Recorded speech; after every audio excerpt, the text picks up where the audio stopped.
최근 뉴스에 대서특필되고 있는 이슈 중에 하나가 바로 동남아시아에 체류하고 있는 한국인들 중에 많은 사람이 불법적인 일에 연루되어 있다는 것이지요. 고소득을 보장하는 일자리를 마련해 준다고 하는 속임수에 넘어가는 사람도 있고, 자신의 명의로 대포 통장을 만들어 가지고 오면 그것에 몇 배, 몇십 배 수익을 얻게 해준다는 꼬임에 넘어간 사람도 있다고 합니다. 그 중에는 홀로 계신 할머니의 치료비를 구하기 위해서 수영장의 안전요원으로 취업하기 위해 바다를 건너갔다가 연락이 두절된 사람의 이야기도 있습니다. 이런저런 이유와 사연으로 인해서 그곳에 갔다가 납치되고 감금되는 사례가 많아지자 우리나라 정부에서 동남아시아 몇 군데 지역을 여행 금지 구역으로 지정했습니다. 이에 그곳 정부에서는 여행을 하기 위험한 것이 아니라 한국 사람들이 비뚤어진 욕심으로 부정한 이익을 추구하는 것이 잘못된 것이기 때문에 한국 정부에서 오히려 국민들을 잘 지도하고 교육하는 것이 중요하지 않겠느냐, 이렇게 지적하였습니다. 누군가는 못 사는 나라에서 적반하장식이라고 불쾌하는 경우도 있지만 저에게는 참 그 말이 뼈아프게 들려왔습니다. 누가 저 젊은 사람들을 먼 나라 외딴 곳까지 가게 하였을까요? 왜 그들은 우리나라가 아닌 그곳에서 많은 돈을 벌고자 했을까요? 캄보디아 정부의 지적처럼 그곳에 납치되고 감금당한 사람들의 단순한 어리석음 때문일까요? 한탕주의에 빠진 현 세대의 문제일까요? 사기를 치고 납치를 해도 돈만 벌면 된다는 식으로 생각하는 범죄자들이 문제인 것일까요? 태초에 일어난 아담과 하와의 사건 이래로 우리는 하나님이 아닌 다른 것을 사랑하며 살아가는 세상과 시대에 살고 있습니다. 각 시대마다 각광받는 것들이 다르고 귀히 여겨지는 것이 다르겠지만 분명한 것은 하나님이 최고의 선으로 여겨지는 시대는 거의 없었다고 해도 무방합니다. 성경에서도 끊임없이 사람들은 하나님이 아닌 다른 것을 사랑하며 살아가죠. 자신의 욕망을 채우기 위해 그들은 선악과를 탐내고 소돔과 고모라의 황금 벌판을 탐냅니다. 서로의 우물을 빼앗기 바쁘고 블레셋과 애굽의 풍요로움 때문에 자신의 사랑하는 아내를 누이라 팔아넘기며 살아가지요. 하나님은 당신의 백성에게 하나님 자신이 진정 부요하신 하나님이시고 하나님께서 당신의 백성을 먹이시고 입히시고 살리시는 분이심을 일깨워 주십니다. 그의 백성은 애굽에서, 광야에서, 그리고 가나안에서 이 모든 것들을 일깨워 주시는 하나님의 손길을 직접 경험하고 그의 능력을 목도하였습니다. 그 모든 곳에서 하나님의 택하심을 입은 백성은 당시의 최고의 손으로 추앙받는 것들이 아닌 여호와 하나님만이 참된 선이시며 참 하나님이심을 고백하고 선포하는 삶을 살아가야 했던 것입니다. 그것이 그들을 당신의 백성으로 부르신 하나님의 뜻이었노라고 성경은 우리에게 말합니다. 참 생명은 어디에 있습니까? 참 생명은 선악과 생명나무 열매에 있는 것이 아니라 하나님께 있음을 성경은 말하지요. 우물이 아니라 하나님을 쫓아야 하고 애굽과 블레셋이 아닌 하나님이 주신 광야에 머물러야 하며 풍요의 신 바알이 아닌 여호와 하나님을 섬겨야 하고 애굽의 전차와 바벨론의 군대가 아니라 만군의 하나님을 의지해야 하는 것, 그것이 바로 하나님의 백성으로 부르심이요 여호와 하나님을 그분을 우리의 왕으로 섬기는, 그리고 왕으로 섬기며 살아가는 것을 의미하는 것입니다. 그러나 역대 이스라엘의 역사를 통해 알 수 있는 사실은 그것이 결코 쉬운 일은 아니라는 것입니다. 분명한 사실은 하나님께서 당신의 마음에 합한 사람에게 모든 것을 부요하게 주신다는 것입니다. 다윗의 일대기를 살펴보고 솔로몬의 삶을 통해서 알 수 있는 사실은 하나님께서 당신이 기뻐하시는 자에게 후히 주시는데 넘치도록 주시는 분이시라는 것을 알 수 있습니다. 두려움을 이길 용기를 주십니다. 전쟁에서 언제나 승리케 하십니다. 주변의 열방을 정복하게 하시어 그들로부터 조공을 받는 나라로 더욱더 부강한 나라로 세워주시지요. 백성의 삶이 윤택해지고 이른 비와 늦은 비를 통하여 땅이 비옥하게 해주십니다. 이렇듯 하나님께서는 다윗의 후손의 나라에 복의 복을 더하셔서 언제나 나라가 풍요롭고 평안하게 해주시는 분이시죠. 그러나 하나님의 은혜가 넘친다 하여서 하나님을 올바로 신앙하고 고백하는 것은 아닙니다. 르호보암 시대에 북이스라엘과 남유대로 나라가 나뉘어진 이래로 그 두 나라 사이에 그 두 나라에 공통적으로 나타나는 경향이 하나 있습니다. 그것은 바로 여호와 하나님을 신앙하는 것이 최선이 아닐지도 모른다라는 생각이죠. 우리는 지난 한 주간 새벽 시간 묵상을 통해서 유다의 역대 왕들의 이야기를 살펴보았습니다. 요아스, 아마샤, 우시야와 요담, 아하스, 이러한 왕들을 통해서 알 수 있는 것은 그들이 비록 여호와 하나님을 섬기는 유다의 왕으로 살아갔지만 그들의 삶 속에서 여호와 하나님을 최선으로 하는 삶을 살지는 못했다는 것입니다. 그들도 하나님을 섬기면 하나님께서 복을 주신다는 것을 잘 알고 있었습니다. 그럼에도 불구하고 그들이 점차 하나님을 멀리하고 우상을 가까이 하게 되는 이유가 무엇이었을까요? 다른 우상들이, 각각의 우상들이 하나님이 주시는 복보다 자신들이 더 많은 것을 준다고 약속하였기 때문입니다. 그들이라고, 이스라엘 백성이라고 우상이 잘못된 것인 걸 몰랐을까요? 백성들이 사악해서 우상을 섬겼던 것은 아닐 것입니다. 우리의 일상에서 돈은 현실과 매우 밀접한 관련이 있습니다. 내 삶이 조금 편안해지기 위해서는 무엇보다도 돈이 넉넉해야 하죠. 우리 가정을 유지하기 위한 돈이 있어야 합니다. 우리 집 딸아이가 학년이 올라갈수록 저랑 아내랑 국어, 영어, 수학, 과학 이런 것들 가르쳐 주고 있는데 좀 부담이 좀 되긴 합니다. 그래도 그런 것들은 좀 할 수 있어도 저희가 잘 모르는 것들을 가르치는 것은 이제 슬슬 한계가 오기 시작하더군요. 40대에 들어서 50대에 넘어가면 부모들에게 가장 큰 경제적인 부담이 자녀의 교육비라고 하죠. 최근 들어서 점점 저도 실감이 나기 시작합니다. 이렇듯 우리의 삶을 지탱하기 위해서는 돈이라는 게 꼭 필요한 법입니다. 우리나라를 지키기 위해서 국력이 필요하죠. 그리스도교의 신앙 고백은 하나님께서 우리에게 이것들을 좋게 충분히 주신다는 것입니다. 믿으십니까? 믿지 않으시는가 보네요. 하나님 말고 좀 다른 게 필요한가 봅니다. 주님께서 이 땅에 오셨을 때 유대 땅은 그 어느 때보다 이러한 가치관의 충돌이 심하게 일어나던 시기였습니다.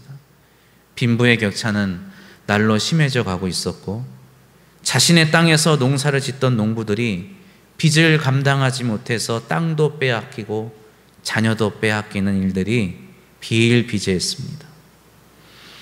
하나님이 정하신 안식년, 희년과 같은 제도는 제대로 작동하지 않았습니다. 빼앗고 빼앗기는 일들이 하나님의 백성이라고 하는 유대인 사회에서 버젓이 자행되고 있었지요. 그럴 때 주님께서 그들에게 말씀하신 것입니다. 마태복음 6장 31절 이하의 말씀입니다.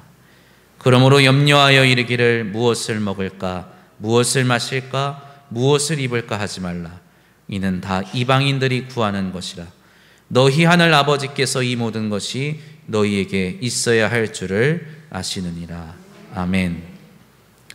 만약 이 말씀을 가난하고 배고픈 사람들에게 잘 들어보라고 들려준다면 그들이 무엇라 반응하겠습니까?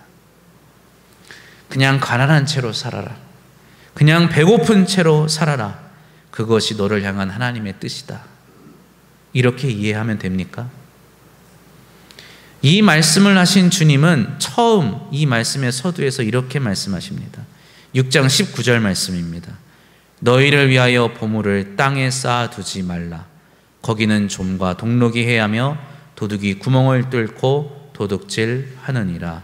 아멘. 그리고 27절에 이어서 이렇게 말씀하시죠. 너희 중에 누가 염려함으로 그 키를 한 자라도 더할 수 있겠느냐. 개인적으로 저에겐 참 뼈아픈 말씀입니다. 아무리 염려해도 키가 안 자란다니. 참. 지금 예수님께서는 우리에게 더 가지고 더 크고 더 먹고 더 입고자 하는 마음을 경계하라고 말씀하시는 것입니다. 예수님은 가난한 사람에게 먹을 것을 구하지 말라 이런 말씀하시는 것이 아닙니다. 추위에 떠는 사람에게 무엇을 입어야 하지 염려하지 말라고 하시는 것도 아닙니다. 예수님이 말씀하시는 것은 내가 배불리 먹고 있으면서도 또 무엇을 먹을까? 내가 좋은 옷을 입고 있으면서도 더 이쁘고 멋진 옷이 없나 찾는 사람에게 그렇게 하지 말라고 말씀하시는 것이죠. 나에게 주어진 것보다 내가 누리는 것보다 그 이상의 것을 원하고 찾는 사람은 결국 하나님 아버지를 떠나 세상의 우상을 따를 수밖에 없노라고, 하나님을 모르는 이방인 같은 삶을 살 수밖에 없노라고 말씀하시는 것이지요. 오늘 본문 말씀 바로 앞에 바울은 우리에게 이렇게 경고합니다. 5절 말씀, 오늘 본문 앞에 5절 말씀 우리 함께 봉독합니다. 마음이 부패하여지고 진리를 잃어버려 경건을 이익의 방도로 생각하는 자들의 다툼이 일어나느니라. 아멘. 성도 중에 경건을 이익의 방도로 생각하는 사람들이 있다고 바울이 말을 합니다. 여기서 경건은 하나님을 신앙하는 일체의 행위를 말합니다.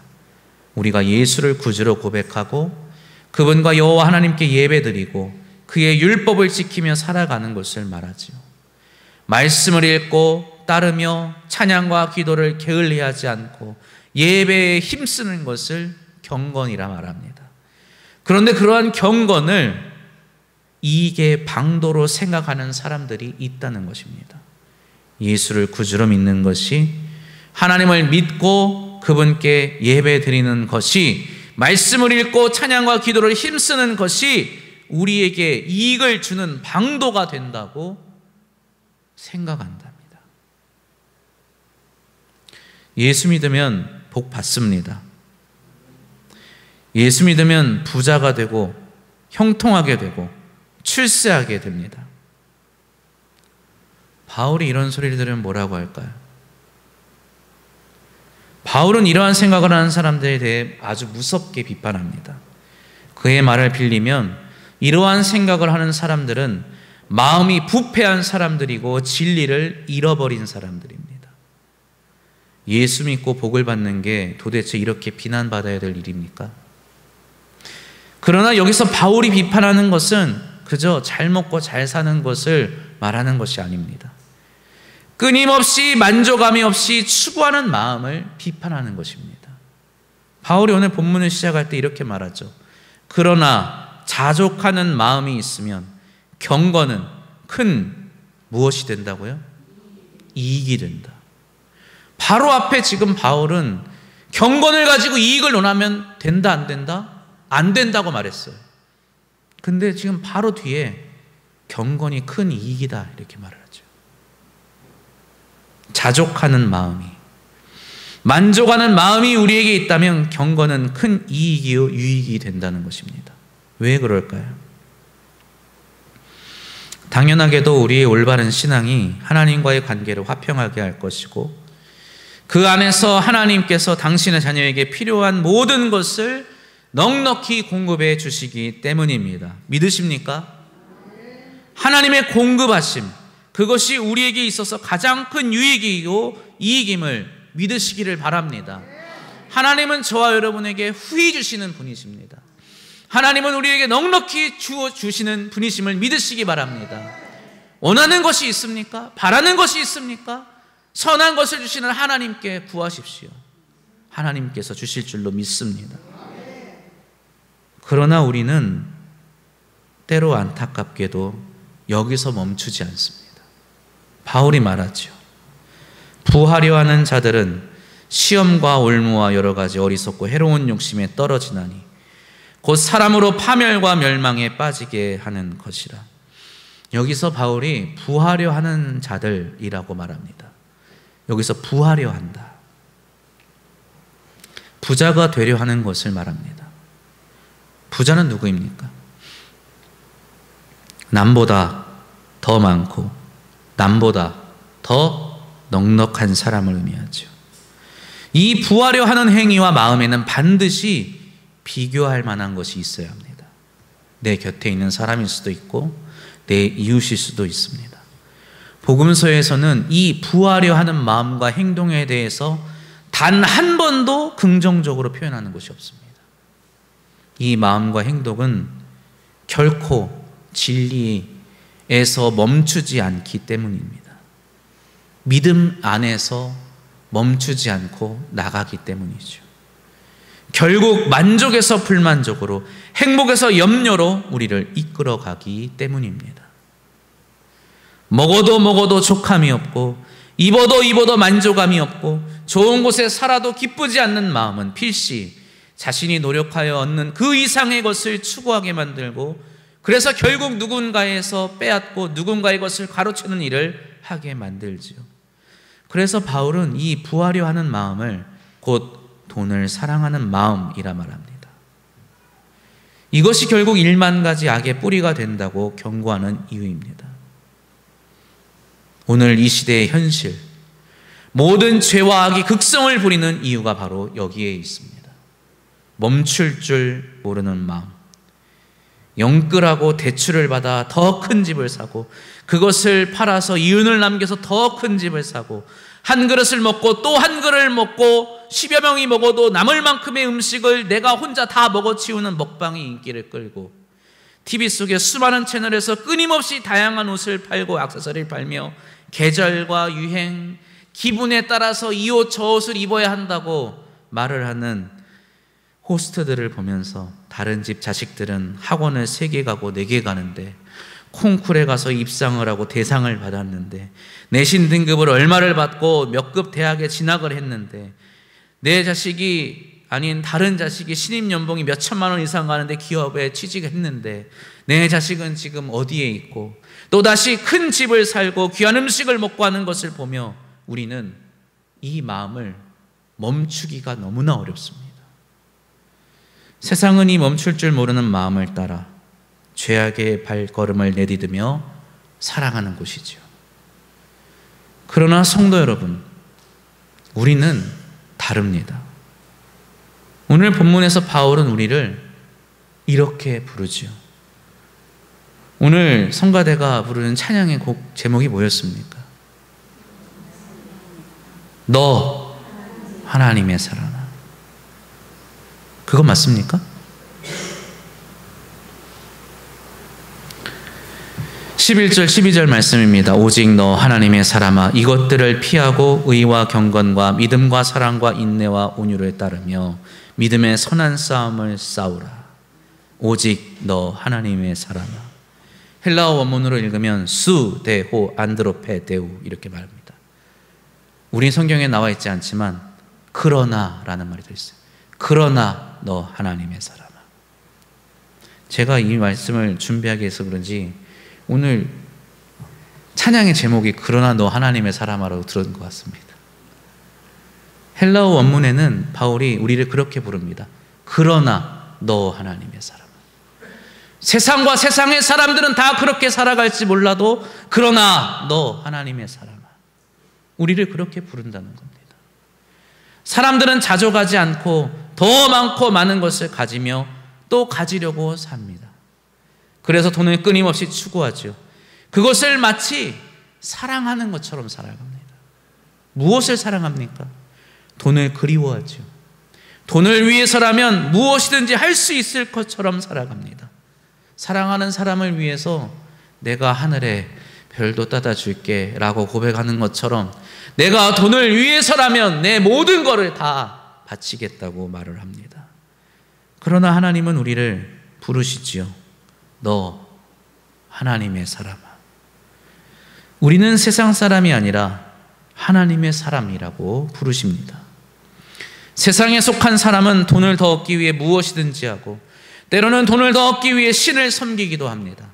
그러나 우리 하나님의 사람은 다르다고 말씀하시는 것입니다.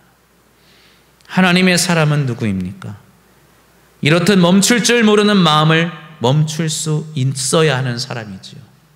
남보다 더 잘 먹고 더 잘 입고 더 잘 살고 싶어하는 마음을 멈출 수 있어야 합니다.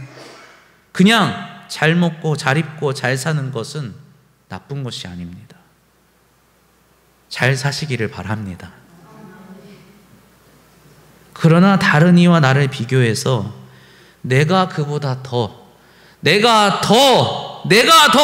멈추지 않는 이 탐욕 어린 마음을 기꺼이 멈출 수 있기를 바랍니다.